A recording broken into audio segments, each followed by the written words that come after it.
I'm kind of a person who doesn't like change.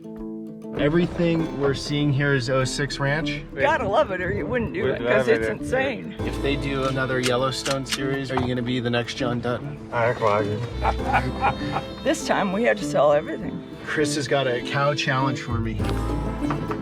Do you feel as a rancher 4 generations deep, is this under threat? What's this over here by? Looks like something dead. How is the culture right now? Ranching cowboy culture. Is this cowboy lunch? Eggs and cheese, sausage. That's one way to end the video, one of those horns in my face, right? Yeah. This is where the cowboys would live. Food has been glamorized. Where does your food come from? In the early days, it would have a team. Is there ever like a thought of if you sold all this? There's always somebody wanting something that you have. His grandfather's Jeep. Oh, wow. I would like to have it just like it was 100 years ago.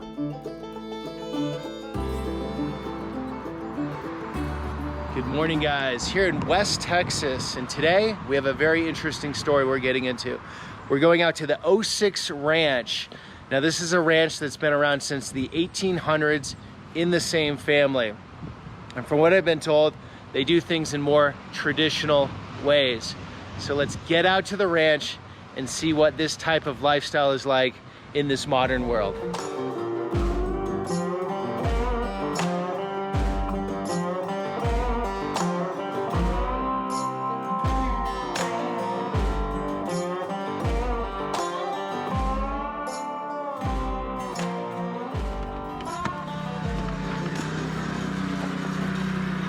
Here we are at the 06 Ranch. Look at the cowboy. This is just a water reservoir you got going on here? Yes, sir, yeah. Trying to clean it out. Probably haven't been cleaned out in about 20, 30 years. We don't know if there's any dead bodies in there or not. Who's joking? I don't know. Let's find out. Yeah. What's this called? This is called a camp.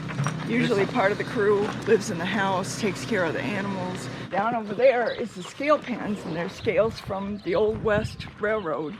Scale pen, what's that? Where you take cattle or horses and you want to weigh them before a sale or whatever. So that was like 18 something, and we're still using them. From 1800s. Yeah. So this ranch is how big? I'll let Chris tell you that, and I'll tell you why. Because it's in the early days, if you ask someone how many acres or how many cattle they have, it's like asking how much is in your billfold. It's disrespectful to ask a rancher how much acreage you have, how many cattle you have. Correct. My background is natural horsemanship, and it just kind of happens out here. Boy, these cowboys are so good. Stuff that, you know, I was kind of big fish in a small pond up north, and then you come down here and everybody does everything that I knew before breakfast. We're probably down to a third or a fourth of the number of horses that we had. We had to sell them. Why is that? From the drought. The drought, how long's that been going on? We haven't had a whole lot of rainfall since about 5 years or so. 5 years, wow. And then last year we had so much rain all of a sudden one day that it washed out all the roads. Mm-hmm. It washed out a lot of the buildings, and it was a mess. This is one of the studs. He's retiring. That's Frost. I guess he's been fed. How old is he? He is 20, I believe, 18. Okay. That's right. One guy here, this dark coat, who had a bad cut. And so he's kind of mending from that right here. Okay. This is the one. Yeah. So your horses you have a close relationship with? Oh, yeah. Yeah, they're like your partner when you're out working cattle. I like riding these cow-bred horses because you top a hill and they're hunting cows.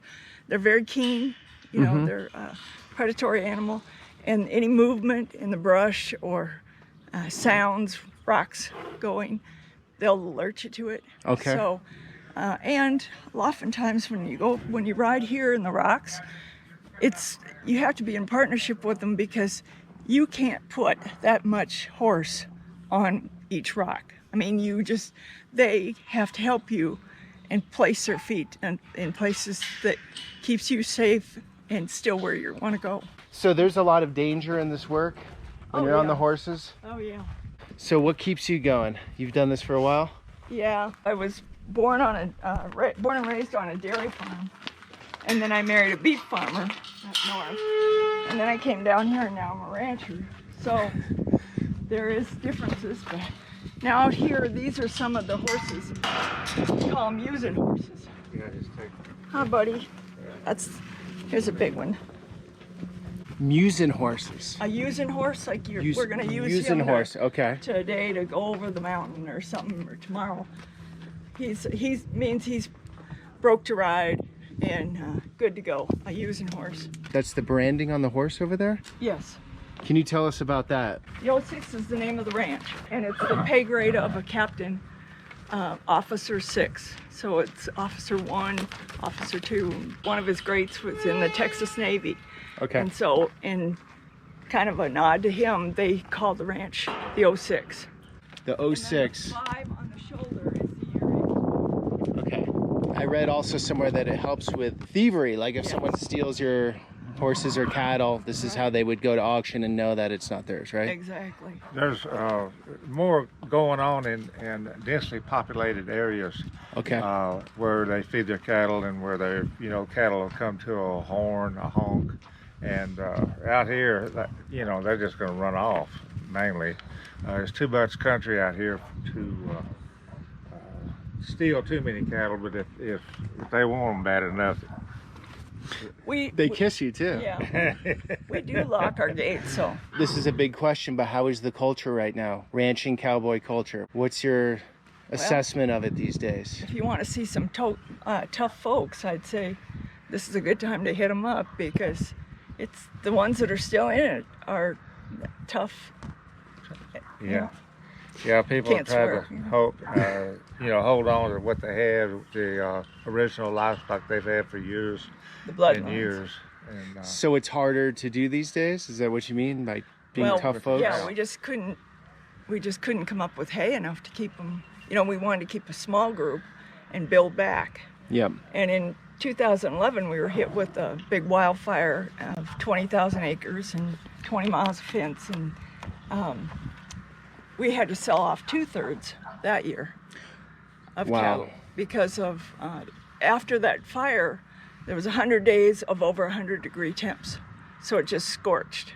Okay. The ground was sterile in places where the fire had gone through. And I'm wise enough to know now not to ask how many cattle, but 2/3 would be a good amount, like a good number. oh yeah. Well, get rid of, you mean? Yeah, you had to sell off 2/3. Well, it's just kind of what we could hang on to, what we could keep feeding and so forth. Yeah. But this time we had to sell everything. I mean, we just... So you're in it because you love it, or in it because it's like a marriage that you can't get out of, or both? I think all of the above. Yeah. You gotta love it, or you wouldn't do it. We love Because it. it's insane. Every about 2 years out of 10 years is a good year. It's a good year. Okay. So you kind of have to plan that way with rain. If it rains, it makes so much difference. I mean, it just... So your spirits, the mood of the cowboys, and even the town maybe is going to be higher when it rains. Like people are... The weights of the cattle, which is money in your pocket to pay bills. Right. So the rain is everything. rain is everything. Rain, yeah. I see some big homes up on the hill here. Yeah. Right? Like there's some big homes up there. Right. Yes. So people moving into town, or it's always been that way, or what's that? It's a development. It used to be part of the ranch. Some of our family, our cousins, elected to develop that Okay. part. So when you say it's a way of life and you have to love it, is it like you couldn't imagine doing anything else than being on the Retiring ranch? sounds good. Take a cruise, or Read a book in daylight. Read a book in daylight, because your daylight hours you have zero time other than working on the ranch. Well, you'll see when we get going, just the mileage in itself here can Okay. take, checking where we're going pretty much can take your day. and that's all in the ranch. And it's mountain roads, so you're not going 70 down the highway. But there is a highway going down through the middle of the ranch, and it's kind of like we have a highway in the middle of the ranch, but we got a highway in the middle of the ranch. So Oh, you like can an get yourself around. an actual highway. Yeah. Yeah. Interesting. Okay. So we can get trucks and trailers places that, like in his young age and your grandfathers, they had to ride. So they would have to ride out of here to go, well, you can't see the barns anyway, like to that mountain over there. To that mountain way up there, huh? So we're gonna go on that trip right now. Yeah. What's in this building? Barn? Well, right now it's a stirred up mess, I'm sure, because the baseball team is here. Need some luck? Here you go. Do you got the Dust Devils baseball team out here to take care of business? These are the Alpine Cowboys baseball team. Players from all over. All over. Montana State. All over. And this is the old original wagon over here. It looks amazing. What's a chuck wagon? The chuck wagon is when in Roundup, which is 2 weeks in the spring and 4 in the fall. The cook would drive this. In the early days, it would have a team. Oh, And up okay. until, when did you quit running it with the team? In the 70s? It was probably in the 60s, In early the 60s? We just got this back. Oh, what's this? A Jeep? Yeah, we had it restored. It's his grandfather's Jeep. Oh, wow. A Willys. It's a 56 Willis. When he had his baseball team, they took a tour down to Mexico City. Can you imagine driving from here to Mexico City in this Jeep? Hey, what are we, like an hour to the border? You're about an hour. About But six- Mexico City's way beyond, obviously. Oh gosh, way. Yeah.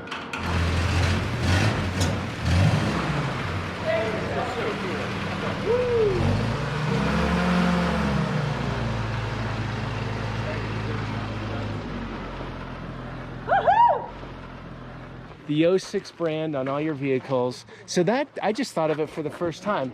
The word brand comes from ranching, right? Like, oh, that's the brand, like Calvin Klein or whatever. Probably. Is this what you'd call like a more traditional ranch these days? Yes. Very. We were way more traditional than we are now, actually, Okay. right now. We haven't pulled our chuck wagon out in 2 or 3 roundups, just to cut back on expenses and try to get by with what we're doing. But we'll probably get back into it With later on. the chuck wagon. With the chuck wagon. It might seem backwards, but we can't run an ATV. We can't run a four-wheeler, whatever, up these rocks. So wherever the cattle are, we have to go, and therefore you go horseback.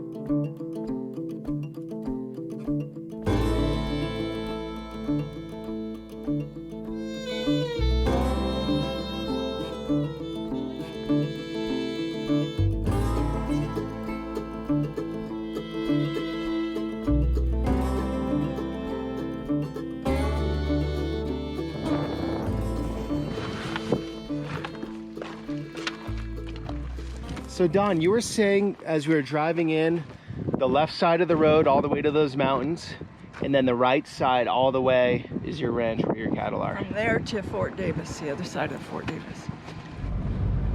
When we cross over this cattle guard, and this opens up into this big country that goes into headquarters, I just always think of being out here like the first people.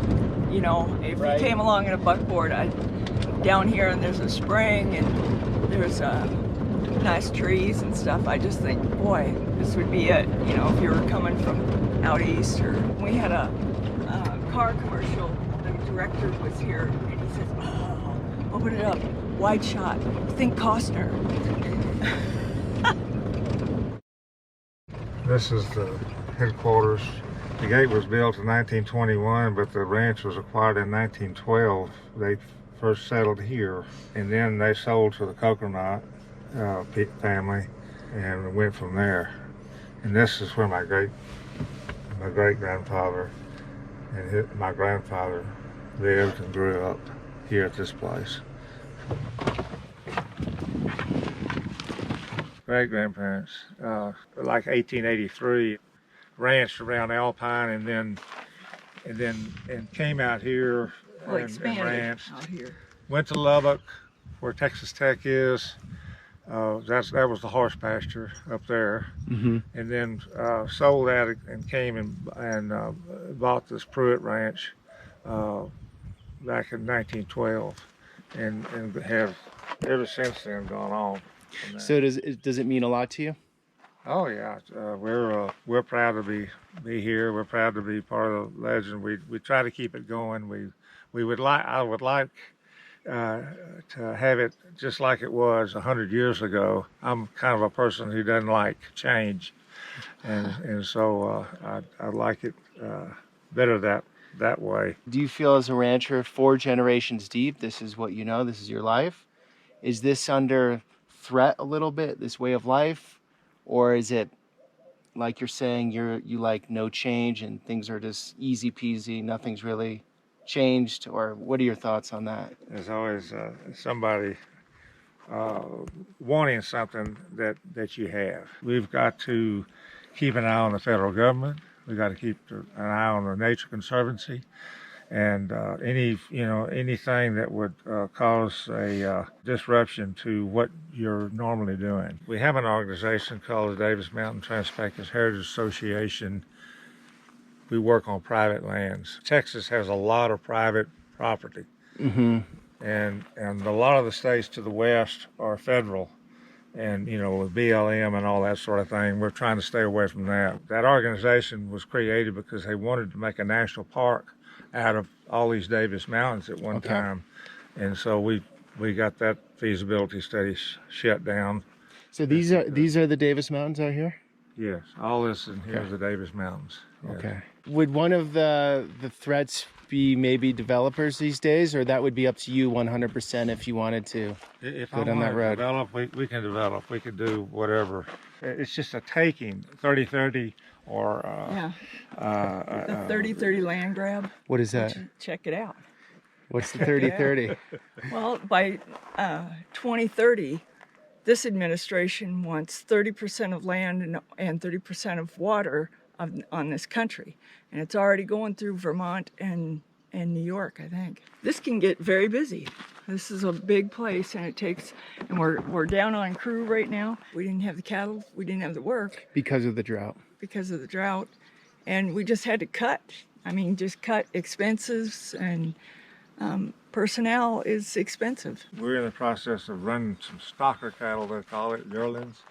Okay. And we'll run them for a while just to utilize the grass that we did make, because we have potential out here of a fire, and you might as well use some of this dry grass before it burns up. So stalker cattle is like you basically lease the cattle, or? Yes. Okay. We sell the grass to the people that own it. This is the bunkhouse. So this is where the cowboys would live. Yes. Yeah. This man was Hispanic. He's been with the family for a lot of years, and we had to let him go. He stayed here, and very simplistic life. And I gave him a microwave about 6 years ago, and it was a coffee table for the next 5. So this is the bunker. Yeah, and this is where he lived. Just him. Yes. Well, and then during the roundup, sometimes we had other people staying here, and we had this grass studied, and it's surprising the amount of protein in here. Why is that, do you think? Just the soil? Or? It's just a different type of grass lives Okay. out here, and it's pretty high in protein. You like taking people out here because it gets you into the... Yeah, it gets me in the country. And if we have a chance to push some cattle tomorrow, horseback, that'll be something I like to do. As a rancher, a lot of it's not out in the field. It's actually doing paperwork, stuff like that. Well, if you're doing what I'm doing at my age and everything, I try to help as much as I can, and just paperwork, bills, how much taxes are going up. My grandfather always said, I know 2 things for sure. I want to die one of these days, and they're always going to raise taxes, So I mean, that's something we're working with all the time. You you try to keep taxes down and try to keep those expenses down if you can. Chris, can you buckle me up, please? Yeah, here we go. I'm going to use this right here. That'll save you. For ranching, so. Okay. That's the ranching deal. Ranching safety buckle. What'd you Okay. do there? Oh, there's. Oh, here it is. Okay, that's what we do. You feel safe? No. Yeah, I'm driving. My wife may not think that. No comment.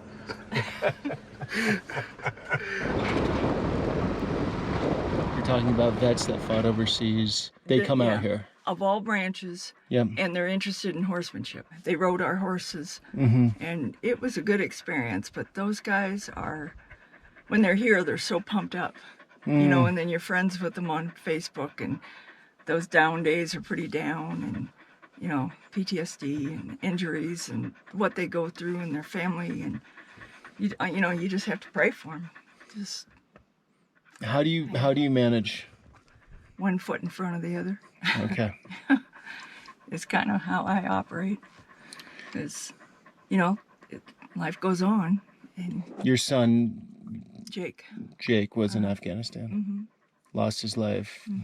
What year? 2011, fall Okay. of 2011. I'm sorry. Yeah. What's that? I don't have to put that on there if you don't want me to. That's heavy. That's heavy stuff. It's up to you. This is part of the water that we use around the headquarters and our shipping traps, and we also have water in the creek down here. It's getting pretty hard. Would you say those that don't ranch, they say they live on the coasts, you know, they're on the East Coast or the West Coast, that don't live this lifestyle, what do they not understand, do you think? Everything.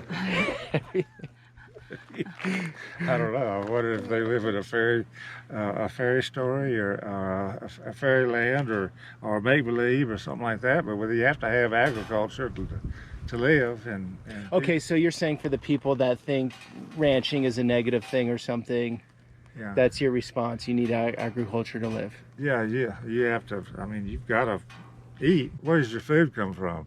I mean, you go to the grocery store. What Where's if the you're a leather vegetarian? seats in your BMW come from? Okay, I was just gonna say, what if you're a vegetarian, and then that's the good answer, we had right? a friend that always said there's no such thing as a vegan, because you may wear leather, or you might home products, or there's so many byproducts in a cow that is used for other things, all the way from glue and nail polish, a lot of cosmetics. Nail polish. Yep. How's your relationship with your cows? What do you feel about your cattle when you had them here, and then when you're going to get them back again? What are your... Well, first of all, we try to raise the best cattle possible, and we have all those genetics and all those years of cattle being here, and those cattle are situated here and they live here, and this is their home. Now you got to take them away and sell them all. Now you got to start over again, and so that's the we pride ourselves on disposition and health and weight and quality, and so you just gotta, that's what you do. You want to get the best quality out of them, which means they have to be treated in the best way, have the best grazing. Right. Gotcha. You don't want to overstock. You can only stock one cow to every 40 acres out here. One cow every 40 acres. 40 acres, and that's not the case right now. The case right now is way less. But I mean, there were some instances where we Way one less cow to meaning- every 80 yeah. acres. You know. Okay, so we're looking at, what is this valley here? Is that 80 acres? That's probably 300 acres you're looking at right there. Okay, I'm a little off on that one. So we could put a few cows out there, Right. and that would sustain them That at would this point in sustain time. them, yes. And is that because it's so dry and rugged? Yes. So if they were in a different, say Montana, they'd need less land? Yes, hopefully for them.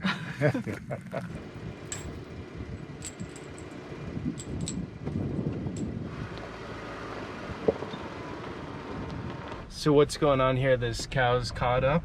They're on this water trough right here. Okay.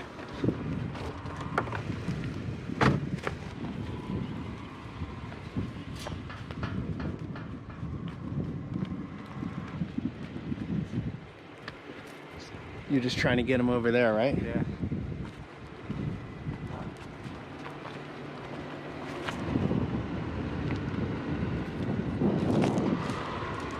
This is a rookie question, like most of mine out here. Are cows dumb animals or smart animals, would you say? They're smart. Well, that maneuver that you just saw Yeah. was, that's because horses, cattle, prey animals like that are usually straight line thinkers. So they're seeing their friends are over there. Right. That's why he got hung up on the fence. There's a straight line. He wasn't thinking about going around. It's only through, you know, repetition that they'll start figuring that out. You know, they have good memories. They'll remember places and got a pretty good GPS system. And I know when we've gathered over hundreds of thousands of acres, it's you see the same cattle every year. Like the same mom goes to that area and has her baby. Okay.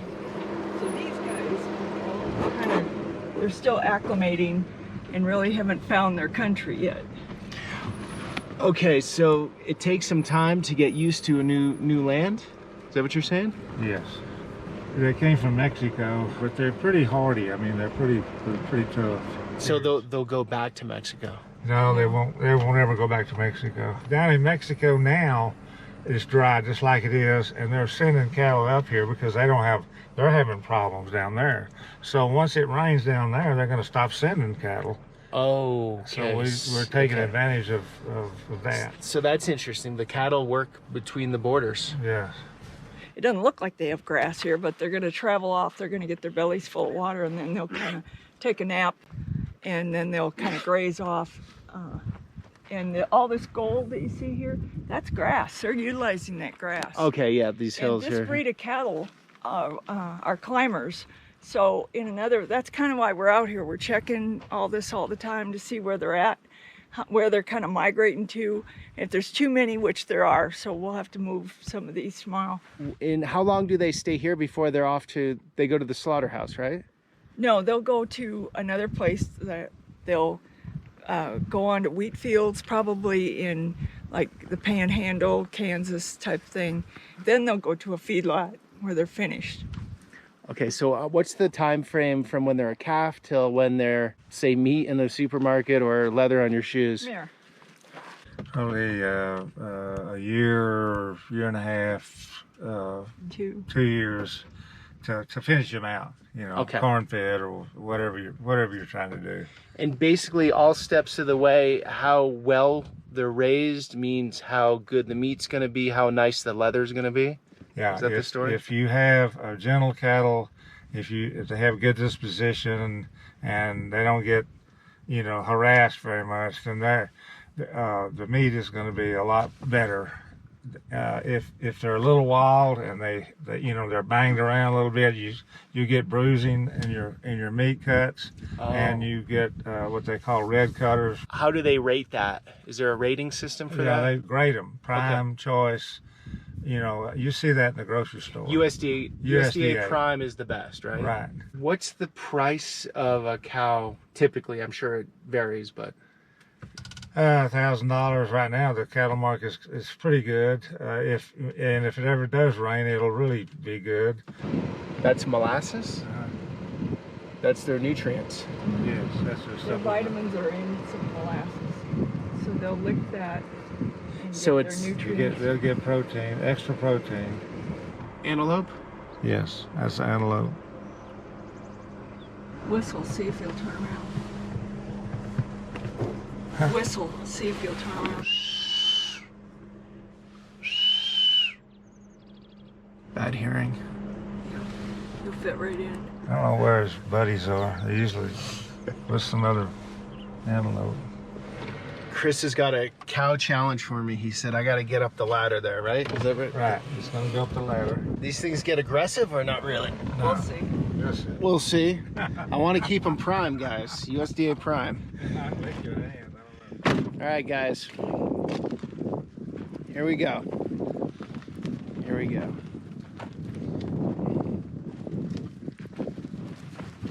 It's easy. I'm a natural. Okay, so Chris wants to know water situation in this tank. Oh, we're looking good. It's up to about here.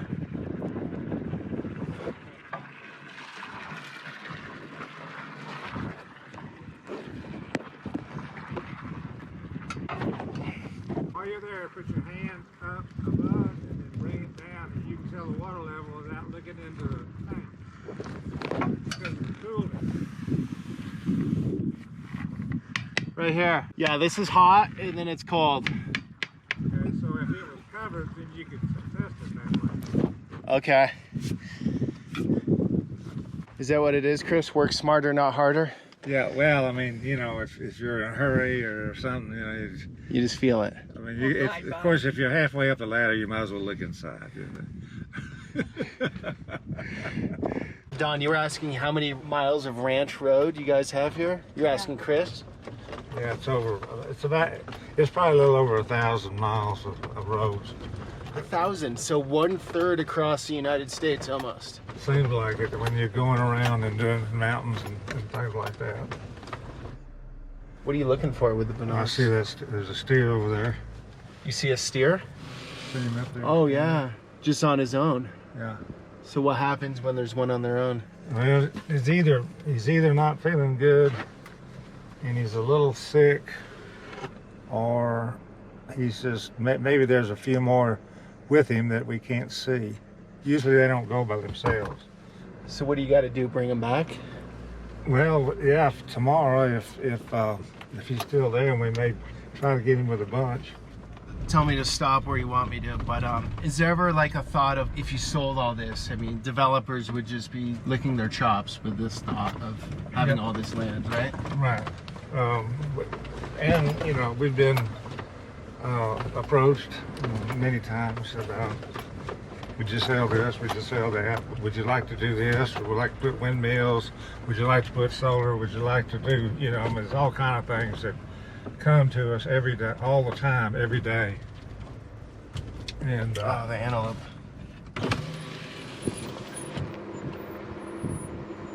You get a lot of offers.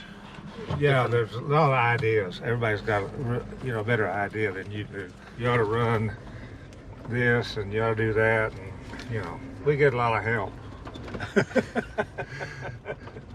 So the thoughts never crossed your mind though, just like sell this whole thing and then not have to ever worry about money again ever in life? Well, yeah, I've got some family members that would sell. Okay. If they are, I don't know what they want. You know, it's hard to tell. We're in the process of family meetings now. We're trying to keep this thing together best we can. Hopefully we can. What's this over here by? I don't look like something dead. What happened, you think? But they go through dipping bat, shots, all kind of stress, squeeze shoots, branding, and so sometimes they'll suck up too much of that dip that they dip their head under so they can clean them completely ticks that come out of Mexico.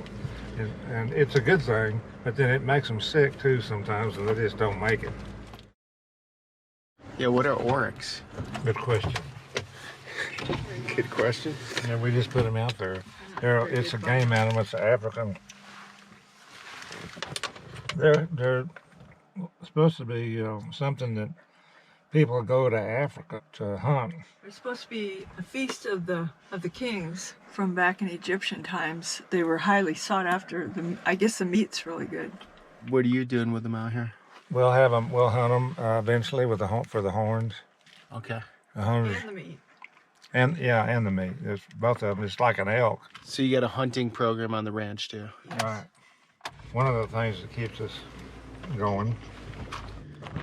There we go. They're quite huge. That's one way to end the video. One of those horns in my face, right? Yeah.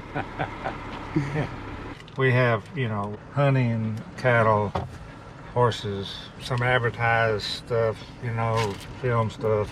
If they do another Yellowstone series, are you going to be the next John Dutton? Chris? Fair Yeah, to say? probably. I act like him.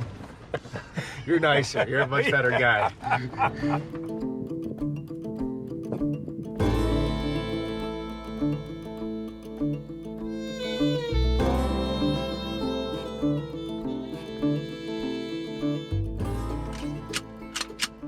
We carry, and we want to make sure it's ready to go in case there's something, you know, that needs to be put down or something that you really might need it for. I hope never have to use it. Right. So if you called 911 from this point, they would be about an hour and a half. Yeah. If they came with sirens blaring. Yeah. To this spot to help you. Yeah. So We're far in that back time in. frame, Yeah. you might need to deal with things yourself. What about ranches, big ranches like this? They sometimes have helicopters, right? Right. You don't have a helicopter? No. First of all, I don't know how to fly it. Another thought is that the fuel is really expensive, and it's high dollar to have one now. Al McAuliffe, he's got a Jet Ranger. So your neighbor, yeah. Yeah. This is where your skills shine. This is where the Jeep comes in handy.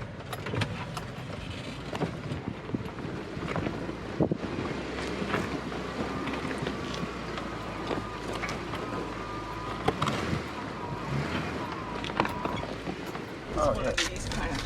Little string cheese, guys. All right. Is this cowboy lunch? Cowboy, yeah, you're right. Eggs and cheese. And sausage. There you go, Chris. Thank you. Dawn's freshly made homemade cookies. I wouldn't say freshly, but they're fresh from the freezer. Fresh from the freezer, but you made these. Yes. Okay. Let's see what the food critic has to say, Chris. It's good. It's good. USDA Prime. It's perfect. So the reason you've chose to lease the land out, it's risk management. You were just saying off camera, if the water ran out, then they would just get on trucks and go back to the ranches they came from, right? Well, Yeah, someplace they'll else. go to a different place. Where if they were your cattle, you don't have that option. Correct. You wouldn't be able to. We'd have to sell them. We'd have to sell out again. Okay. And my grandfather, my great grandfather, I don't think they ever had to do this, sell out like this. Well, tell them about that though. In the 50s, they had a drought. Well, in the 30s, the market was so bad, and the drought was bad, that the government comes in and they say, okay, we're going to give you $25 a head, and you're going to take these cattle over here to this ditch that we dug, and we're going to kill all of them, and we're not going to let anybody else have any meat out of it. We're just going to push them in the ditch, cover them up with a bulldozer. What's the point of that? To get the market up. Oh. I guess it worked. It was very painful to do that. You can imagine shooting your own cattle, or the government guys shooting your cattle, and then, handing you a check, and then driving off in their car, That was a bad time. The drought of the 50s was hard. Pretty much everybody had to sell out, but we didn't. It always rained a little bit somewhere on the ranch, somewhere. This side of the ranch is so big, you can see there's very little fences, so they can kind of migrate almost like buffalo herds over here. That they can get up higher for the cool, they can get into valleys, canyons, and they'll follow the rain. So if it rained off in that direction, 5-10 miles, you'll see in another couple days those cattle would all drift that direction. Okay. I get it. Y'all keep talking. So Don, you were saying this is like your cheap date. You don't have to go out to dinner, whatever. You and Chris cruise the ranch together. Yes. You have a little meal, some cookies, some eggs. Meal, and then we kind of usually take a break and hold hands and make out for a while. And then Next to the cows. yes. Yeah, that's romantic. So, well, we have a chaperone. So. Okay. Right, Jasper? Jasper. There you go. This is an oasis? Yeah, it's a ciénaga, they call it. A ciénaga, meaning the water's not very far from the surface of the ground. Okay. It's coming through here, and that's why Pruitt's and the coconuts built the house.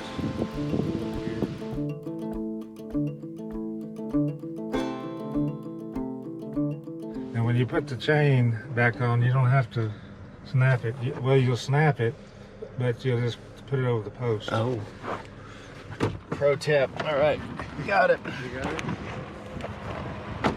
So guys, it's not easy getting into these different worlds, and when we get in, you never know what you're gonna get into, at least I know.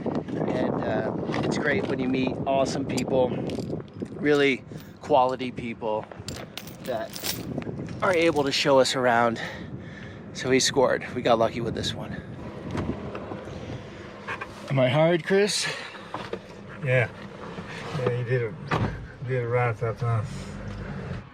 Anytime you're talking about land, you always try to make it better. You try to make the fences better, the water better, and you have that attitude of stewardship, whether you're checking into a motel room, you leave it a little better than you found it.